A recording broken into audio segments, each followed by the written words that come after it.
A lot of basketball noise going on in and around Los Angeles. Brad Turner writes for the LA Times, and he joins us right now. Brad, it's Dave, Kyle, and Jay. Thank you for joining us this morning. How are you? My pleasure. How you guys doing?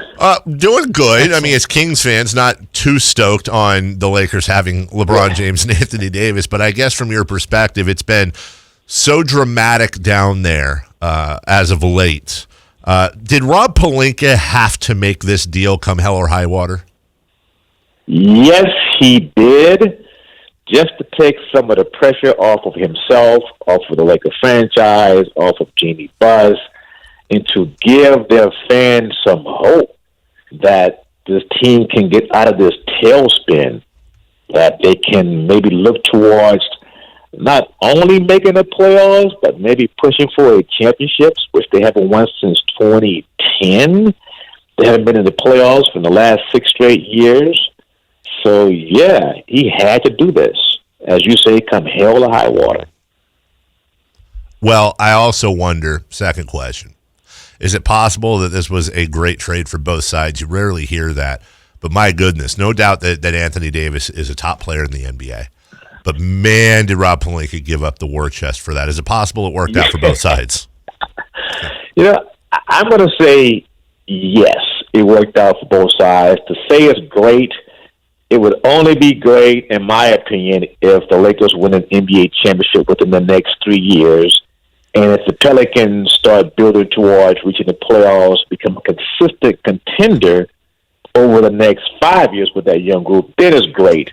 But as of right now, it's a very good trade for both sides. The Pelicans really believe they made out, and the reason they believe that is because, as I was told last week, the Pelicans kept thinking, if we can get 2 first-round picks from the Lakers and we don't get Kyle Kuzma, we'll be fine. Well, they got 3 without Kyle Kuzma. That surprised me.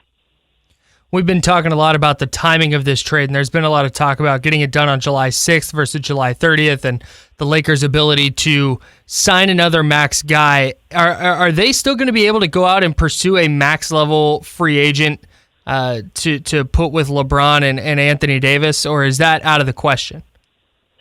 Well, the first answer to that would be, is there a top-notch free agent that wants to come to the Lakers? Right. That's the first answer. And then the other one is, will they have the cash to pay them? If they don't have the $32.7 million, I think it is, for a max size for a guy that's been in the league for 7 to 9 years, then I don't see anyone coming for that. I mean, these guys want to get paid. We know that. Right. They want that money. So if it gets down to maybe $27 million or $23 million, I think the Lakers then would be forced to try and use that cap space to try and sign 2 starters to help benefit LeBron and Anthony Davis. Brad, I want to go back to the point you made about the Pelicans really wanting to get 2 draft picks out of this. They ended up getting 3 plus a pick swap. Was that mainly David Griffin, you think, getting in Rob Pelinka's ear saying, hey, if you're not willing to get off Kyle Kuzma, we need more draft compensation? Absolutely.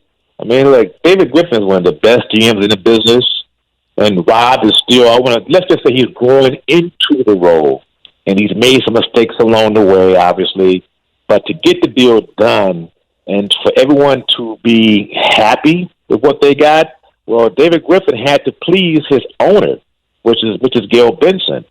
She had to be sure that she would like the deal. They had to be sure about it, because there was a time where she did not want to deal with the Lakers.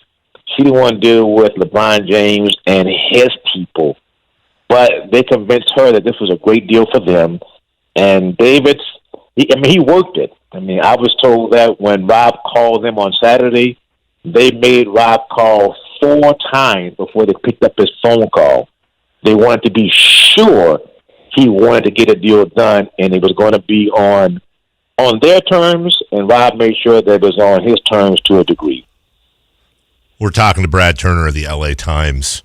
The LA Times does not just cover the Lakers. You know, there's other sports teams in town. I imagine there are just a couple, and I feel like everyone's licking their chops at the idea of LeBron James and Anthony Davis on one side of Staples Center and Kawhi Leonard and friends on the other side of the Staples Center with the Lakers and Clippers going at it. Let me just, for the heck of it, say that the Clippers get Kawhi, and Kawhi goes ahead and he wins Toronto a title one year, wins the Clippers a title the following year, two franchises that have never had one. But even if that happens, are the Clippers anywhere close, in your opinion, in Los Angeles to the cachet that the Lakers have with the populace? Easy answer. No. No chance, right? No. And it's nothing against the Clippers. Think about it. The Lakers are an institution here. They've been here since, the 60s? They've had Jerry West, Elgin Baylor, Wilt Chamberlain, Magic, Kareem, James Worthy, Kobe, Shaq, now LeBron, Pau Gasol, Robert Horry. Hey, let's calm down. I was with you the whole way, and then you had to say a bad word, and the H word, which is really a difficult thing in Sacramento. But your point is well made that they are an institution. They are an institution. They've been here for a long time, just as the Dodgers are, just as USC is, even though they're going through their situation right now, like a lot of colleges. So, and UCLA. So that's a lot to overcome, is that institutionalized success these teams have had down here. So if Kawhi does that, then that puts him on a pedestal that no one else has ever been on before. He would have led the Raptors to a title. He would have led the Clippers to a title. He would have won the championship in San Antonio. Man, that would be, but come on, man. Let's stop fantasizing about that right now. Right. Let's slow down. Let's slow down. Yeah, so we're talking championships right now, and the Lakers haven't made the playoffs in six seasons, 7 seasons? Six consecutive seasons. Are the playoffs enough for the LeBron James, Anthony Davis duo? Is that going to be a successful season, or do they have to win a title for this to be considered a success in year one? Well, that's a great question. And my answer is that, yes, they want to win a championship, but it's not going to be easy. The Denver Nuggets are good. I mean, that's a very good team, and they bring everyone back unless they lose Paul Millsap. I mean, you have to look at OKC still is good. The Utah Jazz, they have a good team. Despite what's going on down in Houston, that's a good team. And don't forget, the Lakers have a new coaching staff. So you have to install what they're doing. It takes time. I mean, obviously, the odds in Las Vegas are saying the Lakers are one of the championship contenders. And unlike everyone else, I'm not going to throw Golden State out the window just yet. I mean, yes, they may lose KD. Yes, Clay may not come back at all this season or come back late during the season. But they still have the talent. They still have a great coach. So it won't be easy for the Lakers to win a championship, but that is the goal, and that is the expectation of the overzealous Laker fans. Brad, so on that point, if Rob Pelinka, this is obviously the big moment of his GM career, should this not work out, is there going to be a very short leash for him? If this doesn't work out, is he pretty much gone? Well, how about this? They got Anthony Davis, and he pulled that off. Last year, it was mostly Magic was the one to bring LeBron James here. So that the plan now is how do they go forward after they got AD? Can they bring in the right pieces? Better pieces than what they brought in last summer, which really didn't fit with what they were doing. So if they can bring in the right guys, the right players, and they can make them mesh, and the coaching staff can get this system put in place, then I don't see any reason why Rob should be run out of town. And I think he'll still be around. Brad Turner joining us from the LA Times. I'm interested in the perspective from down there because obviously we're not going to get it up here. Does Magic Johnson need to be forgiven by Laker fans where he's at right now? Does he need forgiveness from them? And if so, how long do you think, or will it happen where he is forgiven by Laker fans? Well, who says Laker fans are mad at him? That's what I'm asking because that would be my question in return.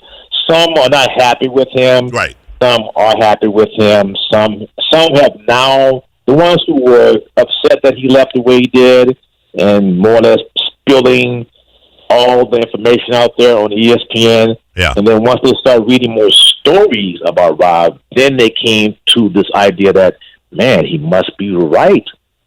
It's got to be true. Right. And one thing Pat Riley said, for better or for worse, Magic is going to speak his mind, and most likely he's going to be honest, and it's going to be true. So, yeah, I got the emails, and I have friends calling, why would he do that? And once I explained to them more in details and more stories start coming out, they understood why. So being forgiven, I mean, the guy got him 5 titles. He's still the king down here. He's a part owner of the Dodgers. They're one of the best teams in baseball. So I wouldn't go as far as saying it's being forgiven, but just trying to get a clear understanding on why he did it. Now I think they kind of understand that. And then look, all is forgiven in L.A. They got AD. My issue was only, and again, as a lifetime Laker hater, being a Kings fan, I always respected Magic Johnson. How can you not? The guy, not only what he did on the floor, not only what he did for the game, but obviously what he's dealt with off the floor personally, health-wise, and then also his work in the community and being and building a business empire. You can't not respect that if you're if you have a brain. But man, having that press conference, it seemed like he really pulled the carpet out from under Jeannie Buss, who had his back for so long. There's not an overwhelming sense of I don't know if it's anger or disappointment towards him, or is it just simply that Magic Johnson can do very little wrong, if anything, in Los Angeles?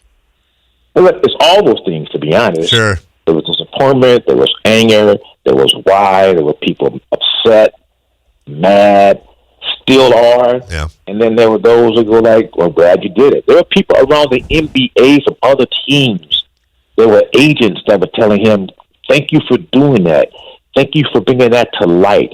Maybe now they were clear, they would see and understand what we've all been talking about. And fans felt the same way. When people took sides, and you always take sides when it comes down to the bickering. But in the end, you know, it was funny. Some people did send me emails saying, so is Magic going to take credit for this deal now? And I laughed and I said, well, you know, how about this? Yes, just to make them mad. And some people would say, well, no, he's not taking credit for it. He's not trying to take credit for it, but he's telling them you did a great job, and he still invested in the team. As he told me when he and I talked on Saturday, that he still loved the Lakers, he still loves Jeannie Buss, he still thinks Rob Pelinka did a great job in getting the deal done, and he will still be at the games. Last thing for you, going into next year, I know Kyle kind of touched on that. The core as it stands right now is LeBron, Anthony Davis, and Kyle Kuzma. And there's a lot of math that I don't understand that says the Lakers have a road to a max deal or they're going to fall just short of a max deal. You said it depended on who joined them. I'm more interested, or almost as interested in, Brad, not them signing another max guy, but how are they going to fill out the rest of that roster? Do you think, if you had to guess, Rob is looking more towards let's spread this out and get depth, or do you think he just goes for it all, tries to spend as much money as he can on a talented guy, and then are you going back to Rondo, Stevenson, JaVale, and friends? I think he split the money up. I mean, this say it was $27 million. Yeah. And I think potentially you can easily get, in my opinion, 2 solid starters that can fit and do what you want them to do. I mean, you don't want these so-called playmakers again that they had last year. That was a disaster. It didn't work out. But if you can use the money wisely, you can find the players that fit with the system that the coach Frank Vogel wants to play, and are definitely great outside shooters, at least really good outside shooters, and really good defenders, then that's the best way for them to go to fill the roster out and to use the money prudently. At BA_Turner is where you can read Brad Turner on Twitter. And, of course, LA Times.